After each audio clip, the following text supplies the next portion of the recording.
প্রিয় দর্শক, আপনাদের সবাইকে স্বাগত জানাচ্ছি আমাদের আজকের স্পোর্টস ডেইলিতে। সাথে রয়েছি আমি রাইসুল ইসলাম। জাতীয় গণমাধ্যমের খেলার শিরোনাম নিয়ে সাজানো আমাদের স্পোর্টস ডেইলি শুরু করা যাক। শরীফুলের হাতে 6 সেলাই, শ্রীলঙ্কার বিপক্ষে খেলতে পারবেন, এমনই শিরোনাম একটি গণমাধ্যমের। গতকাল বাংলাদেশের বিশ্বকাপ প্রস্তুতির ম্যাচে ভারতের সঙ্গে নেক্কারজনকভাবে হেরে গেছে বাংলাদেশ। নির্ধারিত 20 ওভারে ভারত 5 উইকেটে 183 রানের টার্গেট দেয় বাংলাদেশকে। সেখানে বাংলাদেশ 9 উইকেটে করেছে মাত্র 122 রান। বাংলাদেশের ব্যাটিং ব্যর্থতা এতটাই নেক্কারজনক ছিল যে বাংলাদেশ চাইবে এই ব্যাটিংটা ভুলে যেতে। যদিও সংবাদ সম্মেলনে বাংলার কাপ্তান নাজমুল শান্ত শুনিয়েছেন আশার বাণী। তিনি বলেছেন, মূল পর্বে স্পেশাল কিছু করতে চায় বাংলাদেশ।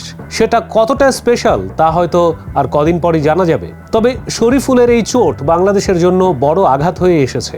চমৎকার বোলিং করেছিল বাংলাদেশ, মোটামুটি ভারতকে আঁটো-সাঁটোভাবে বেঁধেই রেখেছিল।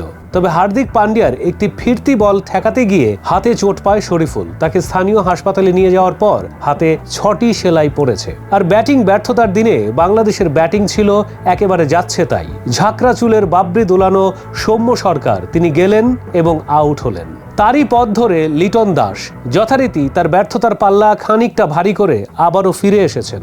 ওপেনিংয়ে ব্যর্থতার পর বাংলার কাপ্তান নাজমুল শান্ত নেমেছিলেন। 5টি বল খেলে তার মনে হয়েছে ডাগ আউটে ফিরে যাওয়াই মঙ্গল।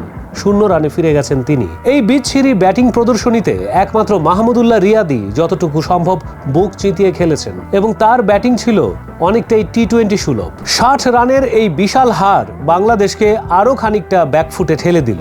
এদিকেই আজকেই পর্দা উঠেছে টি-20 বিশ্বকাপের। কানাডা এবং যুক্তরাষ্ট্রের ম্যাচ দিয়ে ডালাসে টি-20-র পর্দা উন্মোচিত হলো। 195 রানের টার্গেট দিয়েছিল কানাডা যুক্তরাষ্ট্রকে। 195 রান টি-20-তে যে কোনো মাঠে যে কোনো দলের জন্যই অনেক বড় চাপের বিষয়। তবে এই বড় রানটি খুব সহজেই তাড়া করেছে যুক্তরাষ্ট্র। বড় একটি বার্তা দিয়ে রাখছে যুক্তরাষ্ট্র। ধারণা করা হচ্ছে এবারের বিশ্বকাপে বাজির কালো ঘোড়াটি হয়তো যুক্তরাষ্ট্রই হতে যাচ্ছে। দাপুটে ব্যাটিংয়ে যুক্তরাষ্ট্রের জোন্স একাই মেরেছেন 10টি ছক্কা। রেকর্ডের বন্যা বয়ে টি-20 বিশ্বকাপের পর্দা উন্মোচিত হলো এবং প্রথম ম্যাচে কানাডাকে হারিয়ে যুক্তরাষ্ট্র করল শুভ সূচনা।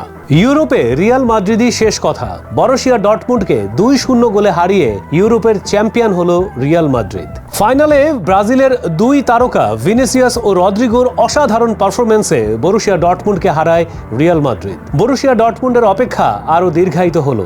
ধারণা করা হচ্ছিল হয়তো এবারই তাদের দীর্ঘদিনের অপেক্ষার অবসান হতে যাচ্ছে। তবে শেষ পর্যন্ত জয়ের মুকুট রিয়াল মাদ্রিদের। ফাইনালে হেরে অঝরে কাঁদলেন রোনালদো। আবারও নেইমারের আল হিলালের কাছে আটকে গেল ক্রিশ্চিয়ানো রোনালদোর আল নাসের। কিংস কাপের ফাইনালে ট্রাইব্রেকারে 5-4 গোলে জয় ছিনিয়ে নেয় নেইমারের আল হিলাল।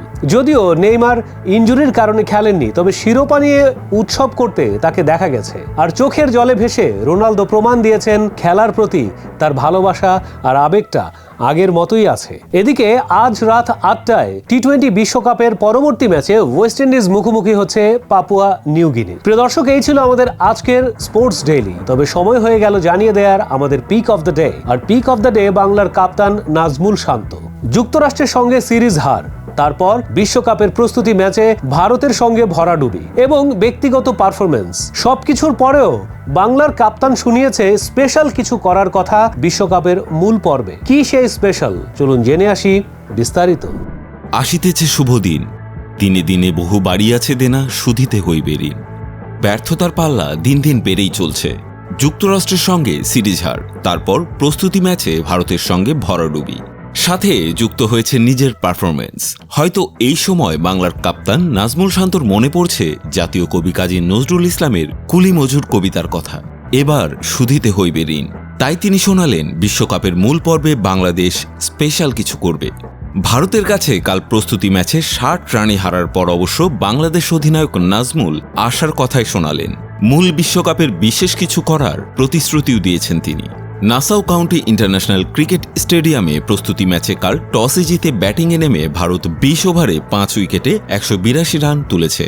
জবাবে বাংলাদেশের ব্যাটিংটা হয়েছে গড়পড়তা নিচু মানের। 20 ওভার টিকে থাকলেও 9 উইকেটে মাত্র 122 রান তুলতে পেরেছে বাংলাদেশ। ম্যাচ শেষে নাজমুল বলেছেন, আমার মনে হয় না পরিকল্পনা অনুযায়ী সবকিছু হয়েছে, কিন্তু বোলাররা দারুণ করেছে। শরীফুল ও রিশাদ যেভাবে ওই 2 ওভার বোলিং করেছে সেটা নিয়ে সত্যি খুশি, কিন্তু আমরা ব্যাটিংয়ে ভালো করতে পারিনি। আশা করি বিশ্বকাপের মূল খেলায় স্পেশাল কিছু করব। প্রস্তুতি ভালো না হলেও মূল বিশ্বকাপে কিভাবে ভালো করবে বাংলাদেশ, নাজমুল এটারও একটা ব্যাখ্যা দিয়েছেন।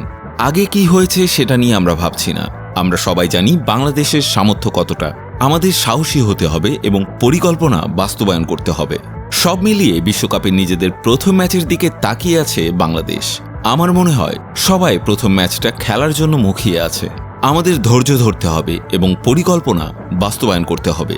নিজেদের প্রস্তুত করার জন্য মাঝে আমাদের হাতে 7 দিন সময় আছে। তবে এত বছরে নিজের উন্নতির কিছুই না করে 7 দিনে কি এমন করে ফেলবে তাই এখন দেখার বিষয়।